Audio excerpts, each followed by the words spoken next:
ஒரு குடும்ப ஜெபம் இல்லாமல் போனது இந்த காலத்துல நிறைய வீடுகள்ல உண்மை என்பது மறுக்கவே முடியாது.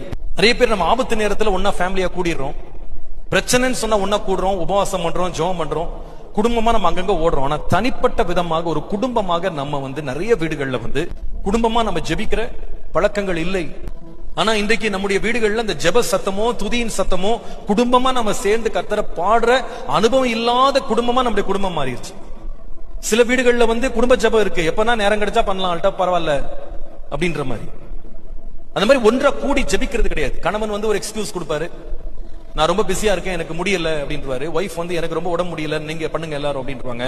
பிள்ளைங்க எல்லாம் சொல்லுவாங்க, நான் நிறைய படிக்கணும், எனக்கு எக்ஸாம் இருக்கு, ஏதாவது சொல்லிட்டு குடும்பமா ஒரு டைம் கூட ஒன்னா உட்கார்ந்து அவங்க என்ன பண்றதுன்னா ஜெபிக்கிறது இல்ல. ஒரு நாளைக்கு ஒரு முறை ஆகிலும் ஒவ்வொரு குடும்பமும் ஒன்றாய் சேர்ந்து முழங்கால் படியிட்டு ஜெபிக்கணும், ஒன்றாய் சேர்ந்து பைபிள் வாசிக்கணும், ஒன்றாய் சேர்ந்து பாட்டு பாடி கர்த்தரை துதிக்கணும். இந்த பழக்கம் எல்லா குடும்பத்திற்குள்ளே திரும்ப வரணும். நிறைய குடும்பங்கள்ல இருந்தது, அது அப்படியே உடைஞ்சு போயிடுச்சு. அந்த உடைந்து போன மதில்களை எல்லாம் கர்த்தர் இன்றைக்கு சீர்படுத்த வேண்டும். வர்ஷிப் ஆல்டர் எழுப்பணும், நம்ம கர்த்தருக்கு ஒரு பலிபீடத்தை எழுப்பி குடும்பமா நம்ம கர்த்தரை தேடணும், நம்ம ஜெபிக்கணும் அப்படின்றது எவ்ரி டே ஒரு பிராக்டிஸா நம்ம லைஃப்ல இருக்கணும்.